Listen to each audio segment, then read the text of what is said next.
Siddhartha Gautama, soon to be the Buddha, sat in nature under the Bodhi tree when he became enlightened.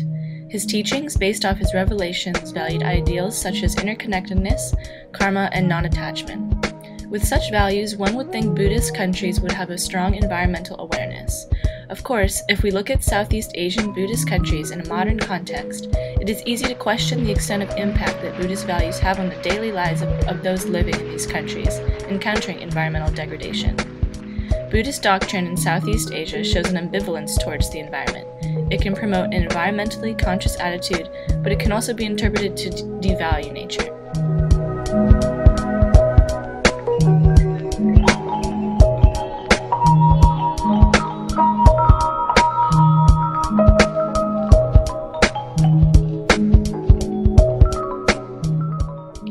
Although major environmental detriments were lacking at the time when the Buddha lived, many of his teachings can be interpreted to show a respect towards the natural environment.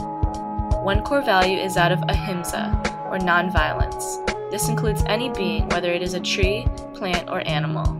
Deforestation not only harms plants, but it also destructs habitats for animals. This leads into the idea of karma.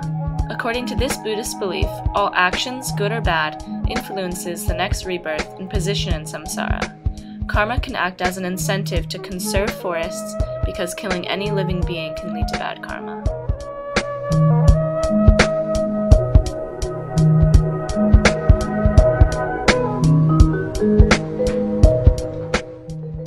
Humans and nature are interconnected, and nothing exists completely on its own. Any harmful action one does towards the earth will ultimately affect themselves and the world they live in. Buddhism is considered to be the middle path. The Buddha taught to not live in excess and not to indulge in luxuries.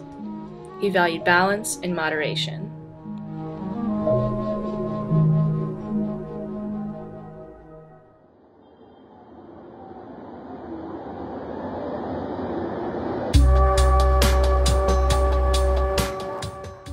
There is also a dimension to Southeast Asian Buddhist doctrine that can be interpreted to devalue nature.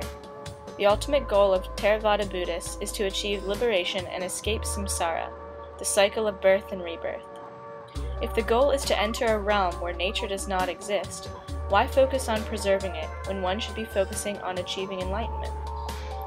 Another aspect of Buddhism that can be used to justify environmental degradation is the fact that animals are lower on the scale of rebirth within samsara.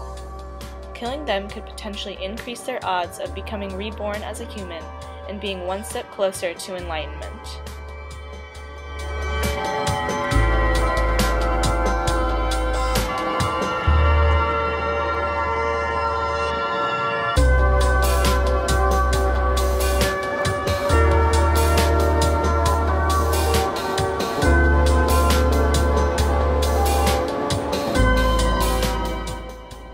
Thailand's rapid economic and industrial development in recent decades has increased opportunities to Thais and led to advancements in many dimensions.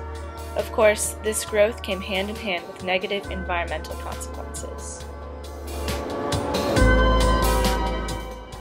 Biological diversity and natural beauty are at stake due to logging, hydro dams, and pesticide use on monocrops. Pesticides are widely used now that the state and dominant companies promote monocrop farming. One study found that thousands of tons of chemical fertilizer, pesticides, and weed killers are used annually in just one district. Pesticide use has in turn altered the soil and water quality in Thailand, posing threats to wildlife and the safety of humans.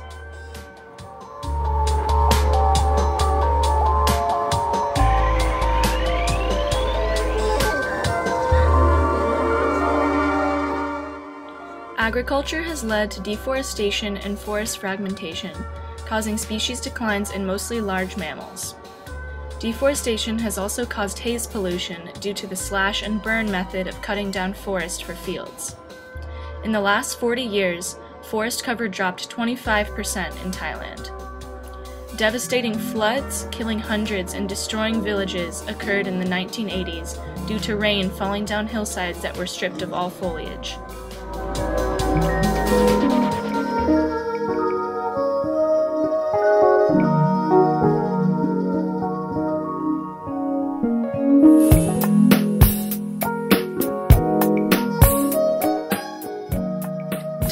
population is 92% Buddhist and has nearly 41,000 monasteries.